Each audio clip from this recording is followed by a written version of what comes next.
சிறப்பு வாக்காளர் திருத்தம்னு சொன்னாங்க. இது எங்க இருக்குது? 1 கோடி வாக்கை எடுக்கிறது எப்படி திருத்தமா?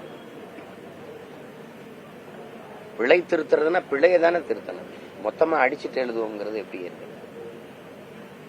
நீங்க ஒரு களை எடுக்க போறிய தோட்டத்துல என்ன களையை தானே பார்த்து எடுக்கணும். மொத்தமா உழுதுட்டு மறுபடியும் விதப்போம்னா ஒரு குறுகிய காலத்துக்குள்ள இப்ப 1 கோடி வாக்காளர்கள் இது எப்படி மறுபடியும் நம்ம விடுபட்டது யாரா இருக்குன்னு எப்படி பதிவு செஞ்சு மறுபடியும் நம்ம வாக்கை எப்படி தக்க வைக்கிறது? காலம் எவ்வளவு இருக்கு? எப்படியும் நீங்க இப்ப இந்த பிப்ரவரியில தேர்தல் அறிவிப்பு, டிசம்பர் முடிஞ்சிருச்சு. இப்ப 2 மாசத்துக்குள்ள எப்படி இதை சரி பண்றது? ஜனவரி 18 வரைக்கும் அதுக்கு டைம் கொடுத்திருக்காங்க. இவ்வளவு பதட்டமான சூழல்ல இந்த நாட்டுல மக்களுக்கு இருக்கிற குடிமக்களுக்கு இருக்க கடைசி மதிப்புமிக்க உரிமையே இந்த வாக்கு தான்.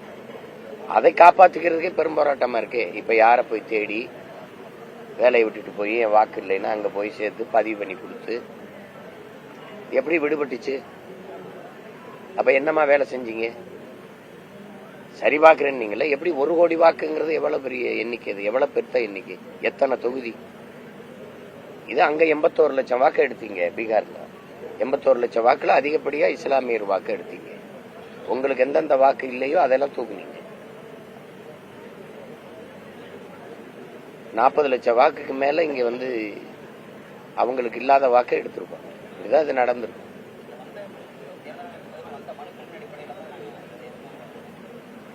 நீங்க சொல்றது என்ன? ஒருவர் 2 வாக்க பதிவு செய்யறாரு, 2 இடத்துல வாக்கு வச்சிருக்கிறாரு, அதை கண்டு நீக்கணும். இறந்தவர்களுக்கு இன்னும் வாக்கு இருக்குது, அந்த இறந்தவர்களுக்கு வாக்கு பட்டியலிருந்து நீக்கணும்.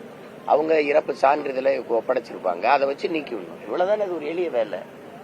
அதை விட்டுட்டு மொத்தமாவே நீங்க பதிவு செய்யுங்கன்னு ஒரு குறுகிய காலத்தை கொடுத்து இப்ப அறிவிச்சு வந்திருக்கு. சரி, விடுபட்டிருக்கு 1 கோடி வாக்கு விடுபட்டிருக்கு. இன்னும் ஒரு 6 மாசம் இருக்குன்னா மக்கள் அதை பதிவு பண்ணுவாங்க. ரொம்ப குறுகிய காலமா இருக்கு. சரி, இப்ப பதிவு பண்றாங்க. அது இருக்குதா இல்லையா? இப்ப சிவகங்கையெல்லாம் என் தம்பி மனைவியும் பதிவு செஞ்சவங்களு உயிரோடு இருக்கும்போதே இறந்தோர் பட்டியல சேர்த்து விட்டீங்க.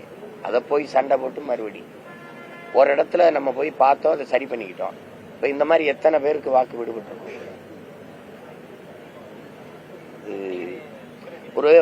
இது அதிகாரத்தினுடைய பொறுப்பற்ற செயலை காட்டு. பொறுப்பற்ற செயல். தன் குடிகளுக்கு கொடுக்க வேண்டிய மதிப்புமிக்க உரிமையவே அது பாதுகாத்து கொடுக்கல அப்படின்னா எவ்வளவு பொறுப்பற்ற செயல். அதான் திரும்ப திரும்ப சொல்றேன். அன்னைக்கு வாக்காளர்கள் தங்களுக்கான ஆட்சியாளர்களை தேர்வு செஞ்சாங்க. இன்னைக்கு ஆட்சியாளர்கள் தங்களுக்கான வாக்காளரை தேர்வு செய்யறாங்க. அதான் கொடுமையா இருக்கு. அத களத்துல இருக்கிறவங்க களத்துல இருக்கிறவங்களை பத்தி பேசுவோம். களத்துல யார் இருக்கா? கட்சி ஆரம்பிச்சு விக்கிரவாண்டி தேர்தலில் நிக்காம ஏன் போனாரு? கட்சி ஆரம்பிச்சு ஈரோடு கிழக்குல அதே அங்க கடப்பாறை இருந்துச்சுல, அங்க நிக்க வேண்டியதானே? கடப்பாறை பிறந்த ஊர்ல திமுகவும் நாம் தமிழர் கட்சியும் தானே மோதிச்சு ஈரோடு கிழக்குல. எல்லாரும் போயிட்டாங்களே. இந்தியாவை ஆண்டு கொண்டிருக்க பாரதிய ஜனதா வரல, ஆண்ட அதிமுக வரல. களத்துக்கே வராதவர் களத்தை பத்தி பேசுறதா ரொம்ப நகைச்சுவையா இருக்கு. களத்துக்கு ஏன் வரல? 24 பாராளுமன்ற தேர்தலில் உங்க கொள்கை எதிரியை வீழ்த்த நீங்க எவ்வளவு களத்துக்கு வந்தீங்க? அதெல்லாம் சிரிச்சுட்டு போயிடணும். அப்படியே சிரிச்சுட்டு போயிடணும்.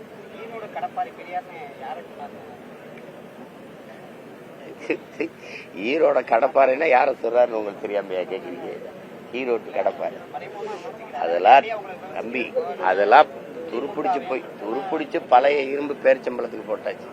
நீங்க போய் கடப்பாறை இன்னும் கம்பி இல்லான்னு சொல்லுவீங்க. என்னடா துருப்பிடிச்சு பழைய இரும்பு பாத்திரங்களுக்கு பேரிச்சம்பளம்னு அதை தூக்கி போட்டாச்சு. இதெல்லாம் வேற ஏதாவது உருப்படியா கேளுங்க. காலையிலே தேர்தல் ஆணையம் ஒவ்வொரு தேர்தலின் போது செயல்பாடு தேர்தலை முன்னெடுத்த பல்வேறு நிலைகளை விழிப்புணர்வு பண்றாங்க. அதே நேரத்துல பணப்பட்டுவாடாங்கிற விஷயத்துல பலவிடமா இருக்குங்கிற ஒரு கருத்து இருக்கு. தம்பிக்கிட்ட நான் ஒண்ணு கேட்கிறேன். தேர்தல் ஆணையம் விழிப்புணர்வா பண்றாங்கன்னு பல்வேறு இதுல விழிப்புணர்வு ஒண்ணு சொல்லுங்க. விழிப்புணர்வா பணம் கொடுக்கறாங்க வாக்குக்குன்னு தெரியுது. யார் தடுப்பா? அதிகாரத்தை வச்சிருக்க கட்சிகள் தானே கொடுக்குது. இப்ப யார் தடுப்பா? இதே பாரதிய ஜனதா பீகார்ல கொடுத்துச்சா இல்லையா? குடும்ப தலைவிக்கு 10,000 வங்கியில போட்டுச்சா இல்லையா? உத்தரப்பிரதேசத்துல காசு கொடுத்துச்சா இல்லையா? அப்புறம் போய் அதை எப்படி தடுக்கும்? இங்க வாக்கை வாங்கி கொள்கிற முறை இருக்கிற வரை மக்களுக்கான சேவைங்கிற எண்ணம் செத்து போயிடும். அது பேச்சு கிடையாது. அது இங்க ஒரு தொகுதி எவ்வளவு வேலை, 50 கோடி வாங்கிறது. மக்களுக்கு சேவை செய்து நன்மை பெற்று வாக்கா மாத்துறது இல்ல, வாக்கை பெறுவதல்ல, வாங்குவது, விலை கொடுத்து வாங்குவது. அந்த நிலை இருக்கிற வரை பணநாயகம் தான் இருக்கும், ஜனநாயகம் இருக்காது. அது லாப தேவை தான் இருக்கும், மக்கள் சேவை இருக்காது. அதை போய் இதை பேசி பயன் இல்லை. இப்ப வாக்குக்கு காசு கொடுக்கறாங்க, வாங்குவதும் கொடுப்பதும் குற்றம், ஓராண்டு சிறைன்னு அது விளம்பரப்படுத்துது, பதாகையை வைக்குது. அதுக்கு பல கோடிகளை செலவு பண்ணுது. வாங்கும்போது அதை கொடுக்கும்போது யாரையாவது கைது பண்ணி சிறைப்படுத்திருக்கா? இதுவரை சிறைப்படுத்திருக்கா? சரி, நான் கேட்கிறேன், கடந்த முறை தஞ்சாவூர்லயும் ஆர்கே நகர்லயும் அதிகப்படியா வாக்குக்கு காசு கொடுத்துட்டாங்க, அதனால தேர்தலை இடைநிறுத்தம் செய்யறோம்னு சொல்லிச்சு. அதிகப்படியா வாக்குக்கு காசு கொடுத்தாங்கன்னு அது ஒரு வார்த்தையை பதிவு பண்ணு. அப்ப குறைந்த அளவு கொடுத்தா ஏற்குதா தேர்தல் ஆணையம் அப்படிங்கிற கேள்வி வரும். அதிகப்படியா கொடுத்ததுனால இடைநிறுத்தம் செஞ்சீங்க, மறுபடியும் தேர்தலை வச்சீங்க. எவர் காசு கொடுத்தாருன்னு தேர்தலை நிறுத்தினீங்களோ அவரே போட்டிட்டு வென்றுட்டாப்ல. அப்ப இந்த இடையில தேர்தல் நிறுத்தினால பயன் ஏதாவது இருக்கா? அப்ப நீங்க என்ன செய்யணும், வாக்குக்கு காசு கொடுக்கிறவரை கண்டு உணர்ந்தால் 10 ஆண்டுக்கு தேர்தல் நிக்க தடைன்னு போட்டீங்கன்னா இந்த முறை ஒளிஞ்சிரும்.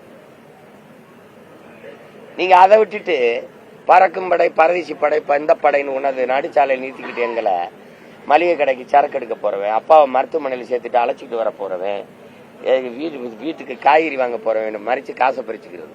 அங்க தொகுதிகள் அவன் கணக்கு இல்லாம கொடுத்துட்டு இருப்பான்.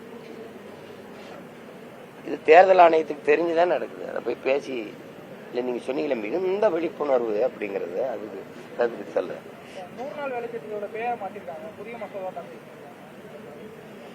அது அவங்களுக்கு வழக்கமானது தானே.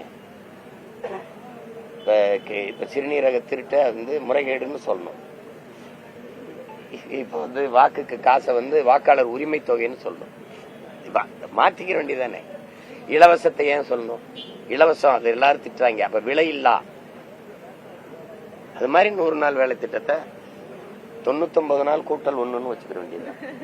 இப்ப ராஜீவ்காந்தி பேர் எடுத்ததுக்காக சப்போர்ட் பண்ணி பேசுற திமுக எதுக்காவது ராஜீவ்காந்தி பேரை வச்சிருக்கான்னு தமிழிசை கேட்கிறாங்க. இதுல எந்த வேலை மகாத்மா காந்தி பேரு,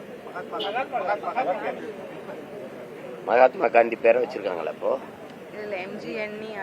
மகாத்மா காந்தி ஊரக வேலைவாய்ப்பு திட்டம்ன்ற பேரை எடுத்துட்டு இப்ப மாத்துறாங்க. மத்திய அரசு 125 நாளா அந்த வேலைவாய்ப்பு திட்டம் கொண்டு வராங்க. அதுக்கு தமிழகத்தை என்ன சொல்லிருக்காங்கன்னா, இதுக்கு பேசுற திமுக எந்த திட்டத்துக்காவது மகாத்மா காந்தி பேரை வச்சிருக்காங்களான்னு கேட்டிருக்காங்க. சரி, அதாவது சரி, பாரதிய ஜனதா எத்தனை திட்டத்துக்கு தான் இதுக்கு முன்னாடி வச்சிருக்குது? இந்த நாட்டின் அடையாளம்ங்கிறது, இந்த நாட்டை விட்டு நீங்க வெளியில போனீங்கன்னா அண்ணல் காந்தியடிகளும் அண்ணல் அம்பேத்கரும் தான். இந்த நாட்டை விட்டு வெளியில போனீங்க, நீங்க வேணா பயணம் பண்ணி போய் வல்லபாய் பட்டேல்னு பேசி பாருங்க. ஏதாவது ஒரு நாட்டுல வல்லபாய் பட்டேல யாருக்காவது தெரியுதான்னு பாருங்க. காந்தியை தெரியுதா, அண்ணல் அம்பேத்கரை தெரியுதா, அல்லது இந்த வல்லபாய் பட்டேலே தெரியுதா? அவருக்கு எதுக்கு 3000 கோடியில் அவ்வளவு பெரிய செலவு வச்சிங்க? எதுக்கு? ஏன்னா RSS மேல இருந்த தடையை அவர் நீக்கினார். அதை தவிர என்ன எதுக்காக வச்சிங்க அவருக்கு அவ்வளவு பெரிய செலவு? அதே குஜராத்ல ஏன் காந்திக்கு வைக்கல? இதை நீங்க காந்தியை போட்டுறதா? மற்ற கட்சியை கேள்வி கேட்கறதுக்கு முன்னாடி நீங்க அதுக்கான நேர்மையை தகுதியை வச்சுக்கிட்டு பேசணும். வேற பொங்கல் பணம் தரணும்னு சொல்லி எடப்பாடி கூட 5000 ரூபாய் தரணும் அரசுன்னு சொல்லியிருக்காரு. இது பல நம்ம சொல்லிட்டோம். அவங்க ஆட்சியில் இருக்கும்போது 5000 கொடுக்கணும்னு திமுகவை சொல்வதும், திமுக எதிர்கட்சியா இருக்கும்போது அதிமுக 5000 கொடுக்கணும்னு சொல்றதும் அது வாடிக்கை.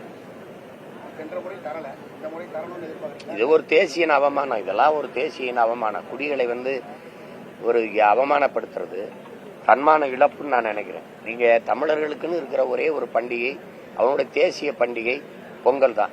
காலம்புறா உழைக்கிறான், ஒரு ஆண்டு முழுக்க உழைக்கிறான்.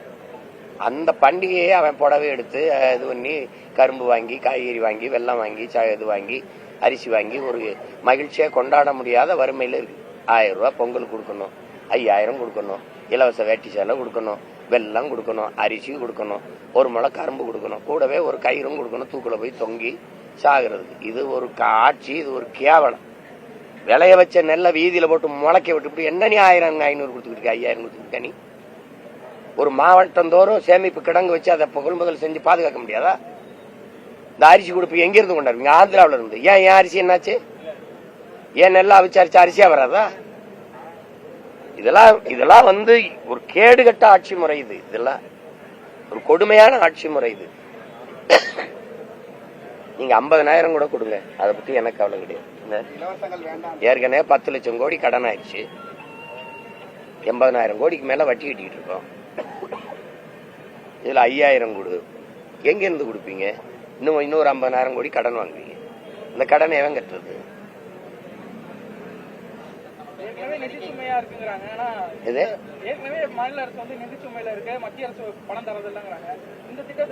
அதை பத்தி நம்ம கவலைப்பட வேண்டியது இல்ல. ஏன்னா இவங்க வந்து கட்சி அரசியல், தேர்தல் அரசியல் தான் செய்வாங்க, செய்தி அரசியல், விளம்பர அரசியல் தான் செய்வாங்க. இவங்க சேவை அரசியல், செயல் அரசியல் தெரியாது, மக்கள் அரசியலுக்கு வரமாட்டாங்க.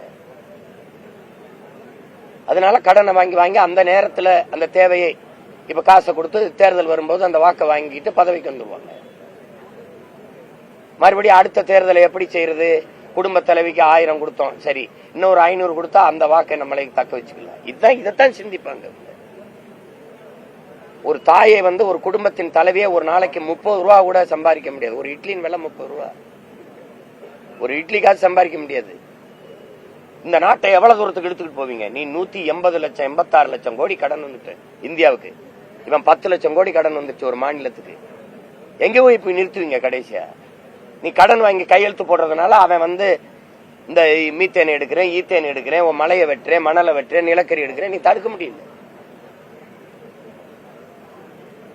பள்ளிக்கூடம் நீங்க கட்டினீல, நாட்டினுடைய செல்வத்திலே ஆக சிறந்த செல்வம் அறிவு செல்வம்.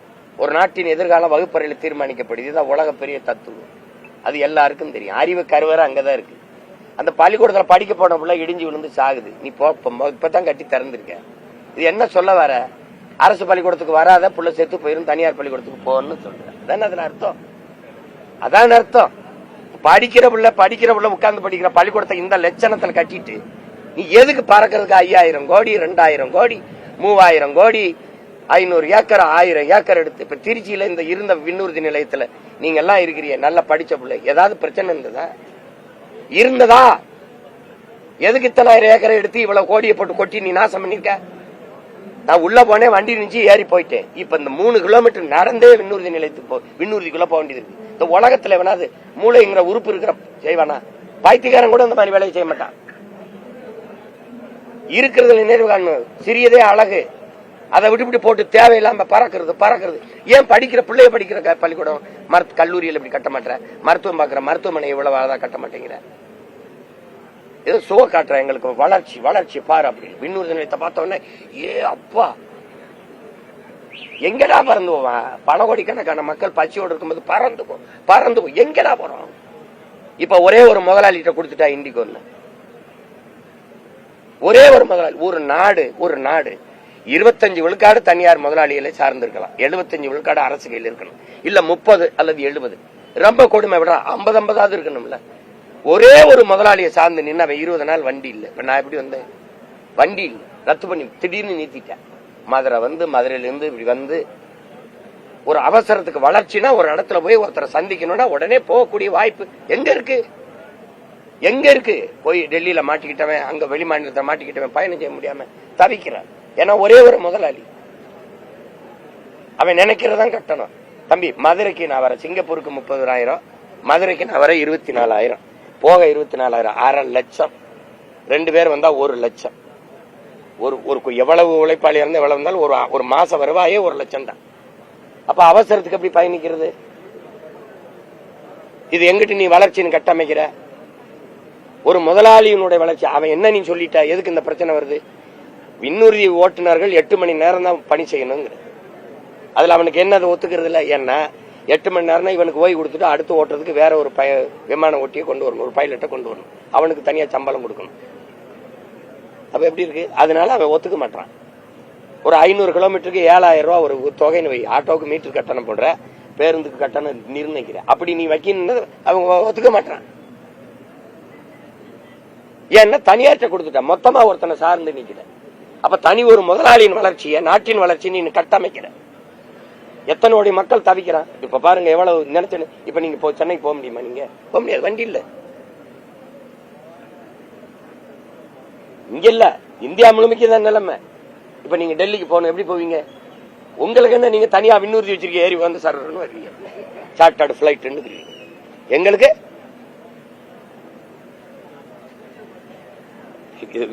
இவங்க மாதிரி ஒரு கொடுமைக்கானங்களை நீ எங்க போய் பேசுவீங்க? முதல்வர் தொகுதி குளத்தூர்ல 1,00,000 வாக்குகளுக்கு மேல நீக்கப்பட்டிருக்கு. கடந்த 4 மாதங்களுக்கு முன்பே வந்து மத்திய இணையமைச்சர் அனுராக் தாக்கூர் வந்து இந்த தொகுதியில வந்து 19,000 வாக்குகள் போடப்பட்டிருக்கு, சந்தேகத்துக்கு சொல்றாங்க. அது மட்டும் இல்லாம 9,000 கள்ள வாக்குகள் பதிவாயிருக்குன்னு பாராளுமன்றத்திலேயே வந்து எடுத்துரைச்சிருக்காரு. இப்போ 1,00,000 வாக்குகளுக்கு மேல நீ அதை எதுக்கு சொல்றீங்க? எதுக்கு சொல்றீங்க? நீ பெரிய இவர் தானே, நீ பெரிய இவர் தானே. நீ இந்த மாதிரி கள்ள வாக்குல பதிவு செய்ய வெற்றி செல்லாதுன்னு அறிவிப்ப. நீ இவ்வளவு காலம் என்ன பண்ண? 4 ஆண்டு அடுத்த தேர்தல் வரும்போது என்ன பண்ணிட்டு இருந்த? நீ என்ன பண்ணிட்டு இருந்த? நீ என்ன பண்ணிட்டு இருந்த? நீ ஒரு தொகுதியில தான் கள்ள வாக்கு பதிவு ஆயிருக்கா? குளத்தூர்ல நாடங்களும் இல்ல, நீங்க வென்ற பீகார்ல கள்ள வாக்கு பதிவாகல. அப்ப நேர்மையில என்ன பண்ணணும்? அந்த ஒரு தொகுதியை மட்டும் சொல்ற. நீ மத்த தொகுதியில அப்ப சரியா வாக்குப்பதிவு நடந்திருக்கா? அப்படித்தானே பொருள். அப்போ அப்படித்தானே பொருள் வருது. அங்க 9,000 வாக்கு கள்ள வாக்கு பதிவு பண்ணி வென்றிருக்காரு. அந்த வெற்றி செல்லாது. அறிவிங்க அப்ப நீ கண்டு உணர்வு அப்பவே அறிவிச்சிருக்கணும்ல. அப்ப கள்ள வாக்கு போட்டு வந்திருக்காரு அப்படிங்கறது வந்திருக்காரு அப்படின்னு தெரியுது. என்ன பண்ண சொல்ற? அப்ப எதுக்கு சொல்ற? ஒரு நேர்மையாளன் தான் ஒரு தவறை சுட்டி காட்ட முடியும். நேர்மை இல்லாத நீ எதுக்கு நீ தவறுன்னு சொல்ற? நீ வெற்றி பெறுவோம் அப்படின்னு நேற்று உதயநிதி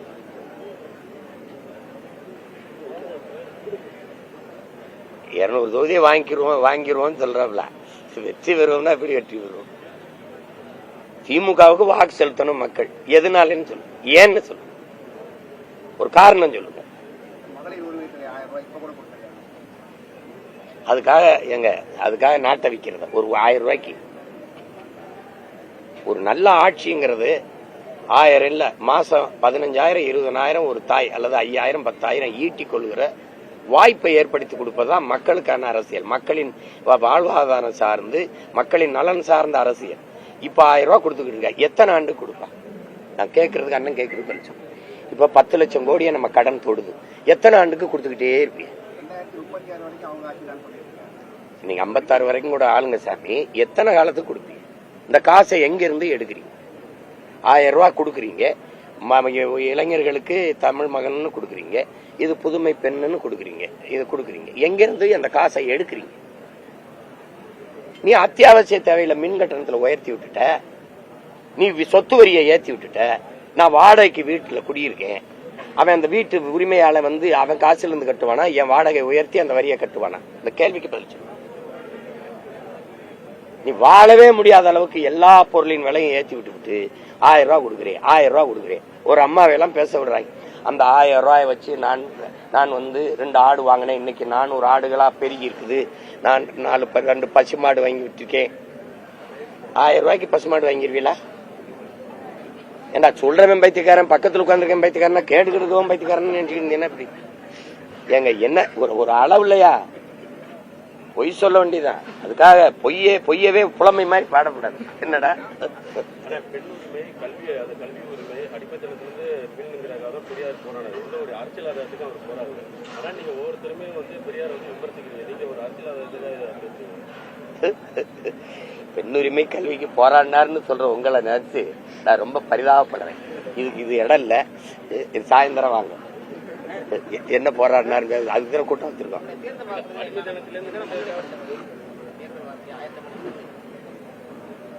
மக்கள் அரசு .comனு ஒரு இது இருக்கு, அதுல போய் தட்டி படிங்க. எப்படி ஆட்சி செய்வேன்னு கொடுத்துருக்கேன். பொறுங்க, நான் போட்டு காட்டுறேன் எப்படி ஆட்சி செய்வேன்.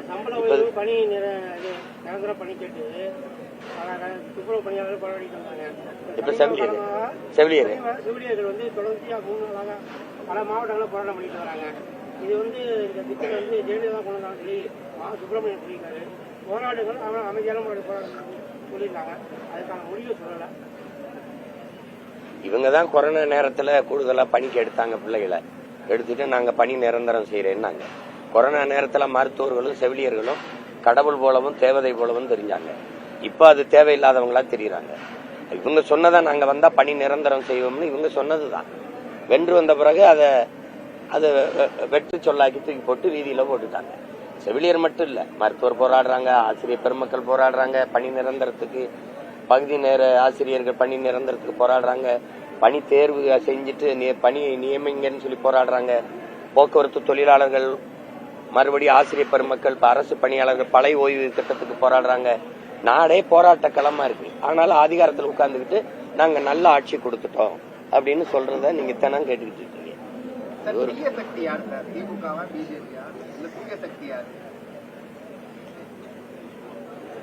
ஒவ்வொரு தேர்தல் வரும்போது எல்லாமே தூய சக்தி ஆயிரும். சலவைக்கு போட்டு வாங்கிட்டீங்கன்னா, வெளுக்கு போட்டு வாங்கினீங்கன்னா தூய சக்தி தீய சக்தி. அதுல உங்களுக்கு தெரியாததா அதுல யாரு தீமை? தீமைனா எது தீமைன்னு சொல்லணும். எதனால இது தீய சக்தி? எதனால தீய சக்தி? அது என் தம்பிக்கு இப்பதான் தெரிய வருதுங்கிறத நினைக்கும் போது வியப்பாரு. அவரே 21ல ஓட்டு போட்டேங்கிற சொல்றாருல, என் ஓட்டையும் உங்க ஓட்டையும் வாங்கி நம்மளை ஏமாத்திட்டாங்க. அப்ப தெரியலையா தீய சக்தி? அம்மா ஜெயலலிதா சொன்னாங்க, ஐயா எம்ஜிஆர் சொன்னாங்கன்னா அவங்க அப்பவே சொல்லிட்டாங்க. அது ஏன் இப்பதான் அவருக்கு நினைவுக்கு வருது? இவர் வாக்கு செலுத்தும் போது ஏன் வரல?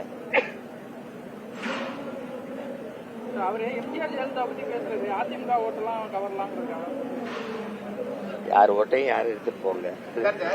அண்ணன் சொல்றேங்க, இங்க எம்ஜிஆருக்கு, ஜெயலலிதாவுக்கு, ஐயா ஈவேரா அவர்களுக்கு, தாத்தா காமராஜுக்கு, அம்மா எங்க அம்மா அஞ்சலைக்கு, இப்படி இல்லை, இவங்களுக்கு எல்லாம் இல்ல. தம்பி நினைச்சுக்கிட்டு இருக்காரு இந்த கொள்கை தலைவர்களுக்காக இந்த மக்கள் கூடுறாங்க. அவரை பார்க்க வந்து கூடுறாங்க, அவ்வளவுதான். திமுகவின் கொள்கைக்கு ஓட்டு போடுறாங்களா? யாராவது சொல்லுங்க. தம்பி, திமுகவின் கொள்கைக்கு ஓட்டா?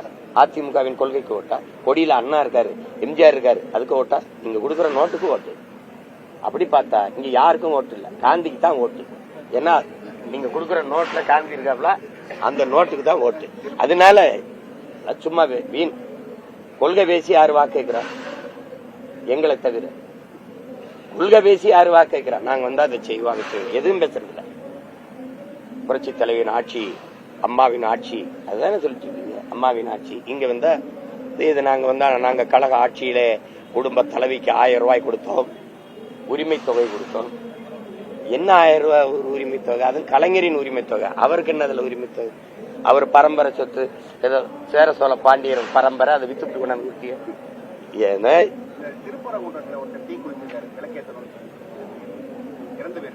அதெல்லாம் அவசியமற்றது. விளக்கேத்துறது இதெல்லாம் இந்த மாதிரி முடிவுகள்லாம் தப்பானது. அறிவார்ந்த சமூகம் அதை செய்யக்கூடாது.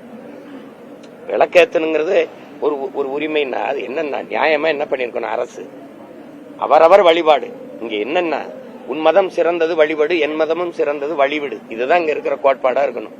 சமூக அமைதிக்கு நான் உயர்ந்த சாதின்னு நினைக்கும் போது எனக்கு கீழே தாழ்ந்த சாதி யாரும் இல்லைன்னு நினைக்கணும். இவ்வளவுதான் சமூகம் பின்பற்றப்பட வேண்டியது. இங்கே சிக்கந்தர் தர்கால இஸ்லாமிய பெருமக்கள் போய் வழிபடுறாங்கன்னா அந்த வழிபாட்டை தடுக்கிறது நம்ம அவசியம் இல்லை. என் வழிபாட்டு உரிமையை கோருவதான் அவசியம். அப்ப நான் இங்க நான் விளக்கை ஏத்தணும் அப்படின்னு எனக்கு இருக்கிற வருத்தம். விளக்கை ஏத்தணும், சரி, அதை 12 காலமா ஏத்தாம விட்டுட்டீங்க. அப்போ நீங்க மாநாடு போடும் போதாவது பேசியிருக்கணும். அரசு கோரிக்கை வச்சு இந்த உரிமை எங்களுக்கு கொடுங்க, நாங்க ஏத்தணும். தேர்தல் வர 2 மாசம் இருக்கும்போது இதை எடுக்கும்போது அது வாக்க குறி வச்சு அரசியல் லாபத்துக்காக செய்யறதா தான் நம்ம பார்க்க முடியும். இப்ப இந்த இடத்துல அரசு இரு சமய பெரியவர்கள் தலைவர்களை அழைச்சு பேசி ஒரு நல்லிணக்க குழுவை வச்சு உங்க வழிபாட்டுல இவங்க தலையிடக்கூடாது, இவங்க வழிபாட்டுல இவங்க தலையிடக்கூடாது, அவங்க அந்த முறை வரும்போது அந்த நேரத்தில் அவங்க விளக்கேற்றி வழிபட்டுட்டு போகட்டும், நீங்க உங்க மத சடங்குபடி நீங்க உங்க வழிபாட்டை தொடருங்க, பிரச்சனை இருக்கக்கூடாது. நம்ம இங்க மதங்களை தாண்டி மனிதம் தான் புனிதமானது. ஏன்னா இங்க மனிதனுக்காக தான் மதம் வந்திருக்க ஒழிய மதத்துக்காக மனிதர்கள் இல்ல. உடம்புக்கு தான் சட்டையை ஒழிய சட்டைக்கு உடம்பு இல்ல. அப்ப சட்டமும் மதமும் சமயமும் எல்லாமே மனிதர்களுக்காக உருவாக்கப்பட்டது, மனிதனால் உருவாக்கப்பட்டது. அப்போ எல்லாவற்றையும் கடந்து ஒரு புனிதம் இருக்குன்னா மனிதம் தான். மதத்தின் பெயரால மோதிக்கிட்டு மனிதத்தை கொலை செய்யக்கூடாது. இதை அரசு, அக்கறை உள்ள அரசு அதை கவனத்தில் எடுத்து இந்நேரம் பேசி சத்தம் இல்லாம முடிச்சிடணும். அந்த பிரச்சனையை நீட்டிக்கிறத பார்க்கும்போது இவர்களுக்கு இந்த பிரச்சனை இருக்கும்போது இஸ்லாமிய கிறிஸ்தவ மக்களுக்கு ஒரு இது இருக்கு. எங்களுக்கு பாதுகாப்பு திமுக தான், நீ இங்க வர. இந்துக்களுக்கு எங்களுக்கு பாதுகாப்பு பிஜேபி தான். இப்ப மதத்தை முன்னிறுத்தி செய்யற அரசியலை நீங்க ஏற்கிறீங்களா, எதிர்க்கிறீங்களா, ஆதரிக்கிறீங்களா, அறிவிக்கிறீங்களா? அப்ப எங்க மனிதம் இருக்கும், எங்க நாடு இருக்கும், எங்க நலன் இருக்கும், எங்க நிலவளம் இருக்கும்? எங்க மண்ணின் மக்களின் மீது கல்வி மருத்துவம் அதன் மீது எங்க சிந்தனை இருக்கும்? மத உணர்ச்சி. ஏன்னா என்னன்னா கல்லு சாராயம் இதெல்லாம் இருக்கு பாருங்க. இந்த சாராயம் இந்த கஞ்சா அதெல்லாம் அது பயன்படுத்தினாதான் போத வரும். ஆனா சாதிய மதம் சொன்னவன வந்துரும்ன்றான். அப்ப அவ்வளவு கொடிய போதையாது. அதை நீங்க கையில வச்சுக்கிற. இப்ப இவ்வளவு நேரத்துல ஒரு அரசு பொறுப்புள்ள அரசு தீர்க்க முடியாதா? நானா இருந்தா என்ன? அது நடக்காது பிரச்சனையே. அதையும் தவறுன்னு தானே சொல்றேன். அன்னைக்கு இதே இடத்துல சொன்னேன். மாண்புமிக்க நீதி என்ன சொல்லிருக்கணும்? ஐயா நீதி அரசர் என்ன சொல்லிருக்கணும்? நான் சொன்னதை சொல்லிருக்கணும். அரசுக்கு பரிந்துரைச்சிருக்கணும். நீங்க ஒரு பீஸ் கமிட்டி போர்ஸ் ஒரு குழு போடுங்க. ஒரு பீஸ் கமிட்டி போடுங்க. ஒரு நல்லிணக்க குழு போடுங்க. இந்த மத பெரியவர்களை கூப்பிடுங்க, இந்த மத பெரியவர்களை கூப்பிடுங்க. என்ன விளக்கேத்தணும் ஏத்திக்க. அவ்வளவுதானே. ஒரு நாள் நீ என்ன வழிபடணும் வழிபட்டுக்க. அவ்வளவுதானே. தினம் போய் அங்க போய் வழிபடுறது, தினம் போய் விளக்கத்துறது இல்லையே. அது என்ன பிரச்சனை? பாபர் மசூதியில வழிபட அனுமதி கொடுத்தாங்க, உள்ளார போய் வச்சிட்டு அதே அப்படியே பாபர் மசூதி இல்லாம போயிட்டு அந்த மாதிரி ஒரு நிலைமை வந்துரும் அப்படிங்கிற மாதிரி ஒரு அப்படி இல்ல. அந்த மாதிரி நிலைமை நீங்க தேவையில்லாத கற்பனைக்கு போறீங்க. அந்த மாதிரி ஏன் போறீங்க? அவங்கவுங்க வழிபாட்டு உரிமையை பாதுகாத்துக்கிறது, அவங்கவுங்க வழிபாட்டு உரிமையை பாதுகாத்து கொடுக்க வேண்டியது, பெற்றுக் கொடுக்க வேண்டியது ஒரு பொறுப்புள்ள அரசின் கடமை. புரியுதுன்னு நினைக்கிறவங்க. அது போய் ஏன் நீங்க அது அதுல இருக்குது? அதுக்குதான் இவ்வளவு பெரிய அதிகாரம் இருக்குது. அதை பேச முடியாதா? ஒரு முதல்வர் கூப்பிட்டோ அல்லது ஒரு துறை சார்ந்த அமைச்சர் கூப்பிட்டோ இந்த ரெண்டு பெரியவர்களை உட்கார வச்சு என்ன பிரச்சனை, வாங்க விளக்கேத்தணும், நானே வரேன் விளக்கேத்துங்க, நீங்க என்ன கந்திரி காய்ச்சணும், பொங்க வைக்க சாமி கும்பிடணும், கற்கால வணங்கணும், நான் வரேன் கும்பிடுங்க, போங்க போங்க போங்க, இவ்வளவுதானே. நீ தானே சாட்டை செய்யற. நாட்டு விடுதலைக்கு 4000 நாள் செயல் இருந்தவனது என் தாத்தனுக்கு வந்து 144 தடவை துறை போடுற. எதுக்கு போடுற? எதுக்கு போடுற?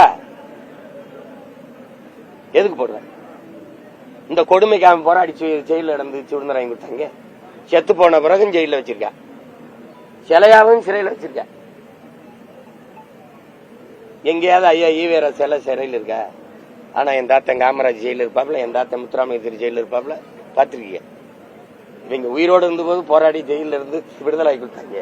செத்த பிறகு சிலையா வச்சு என்ன சமூக நல்லிணக்கம் உடச்சு போடுவாங்க. சரி நான் வந்துடுறேன், வந்து உட்கார்ந்துறேன், யாரையும் இடிக்க சொல்லு பாப்போம். சார் இந்த கருப்பு சாப்பிட வந்திருக்கீங்க, புரியுதா?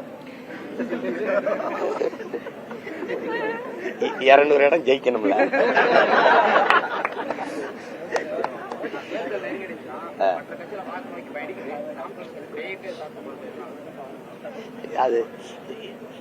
அதாவது நாங்க இயற்கையின் பிள்ளைகள் எல்லாரும். இந்த இவங்க எல்லாம் சாமியை காப்பாத்த சொல்றாரு பாருங்க, திருப்பரங்குன்றம்னு. அவன் சாமியை காப்பாத்த போராடுறான், நான் வாழுகிற பூமியை காப்பாத்த போராடுறேன். இந்த சாமியில இன்னொரு சாமியை கும்பிட்டுக்கலாம், இந்த பூமியில இன்னொரு பூமி இல்ல. அதனால உங்களுக்கே தெரியும், பீகார்ல 6 மாவட்டத்துல அது யுரேனியம் வந்து தாய்ப்பால்ல கலந்துச்சுன்றான். நீங்க பெருந்துறையில 26 கிலோமீட்டருக்கு இந்த பகுதியில தண்ணி எழுதி குடிக்காதுன்றான்.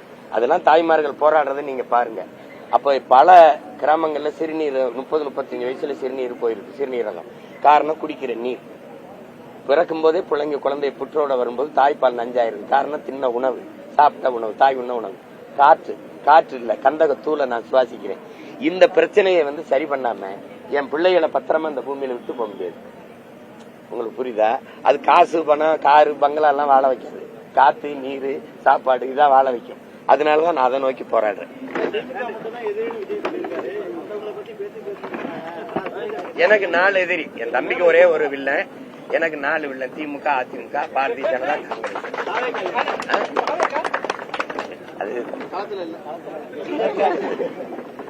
அது போய் எதுக்கு தம்பி கட்சி? அதை போய் அது தட்டி தான் கொடுக்கணும், தட்டி தான்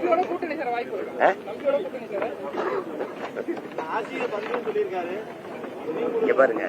அவங்களுக்கு எல்லாம் பெரியார், எனக்கு என் இனத்தின் முன்னோர்கள் எல்லாரும் பெரியார். நான் அவங்களுக்கு ரொம்ப, அவங்க திராவிடர்கள், நாங்கள் தமிழர்கள். அவங்களுக்கு புரியுதா? அவங்களுக்கு அவங்க ஓட்டுக்கு காசு கொடுப்பாங்க. நான் என்ன சொல்லுவேன், அம்மா நீ நோட்டை வாங்கிட்டு ஓட்டை வைக்கிறமா, அந்த ஓட்டை வாங்கிட்டு நாட்டை வைக்கிறாமா, அது கூடாதுமா. எங்களுக்கு கொள்கையில 2000 கிலோமீட்டர் வித்தியாசம்.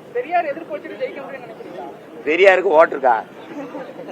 பெரியார் கோட்பாட்டை சொல்லி ஒரு நல்ல வீரமுக்க ஆண்மக்கள், அவர் பெரிய தத்துவ அறிஞர், பெரிய சாக்ரட்டிஸ், அவர் பெரிய எங்கிருந்தால் பெரிய அரசியமா திட்டாய, அவனுக்கு போடாத அப்படின்னு சொல்லி வாக்கு கேட்க ஒரு தலைவர் கண்டு பெரியார் பேரை சொல்லிதான் 250 வாக்கு கூட பெற முடியல ஈரோட்ல. பெரியாரை ஏத்தி பேசி 20,500 வாக்கு. உனக்கு என்ன மனசு இல்ல?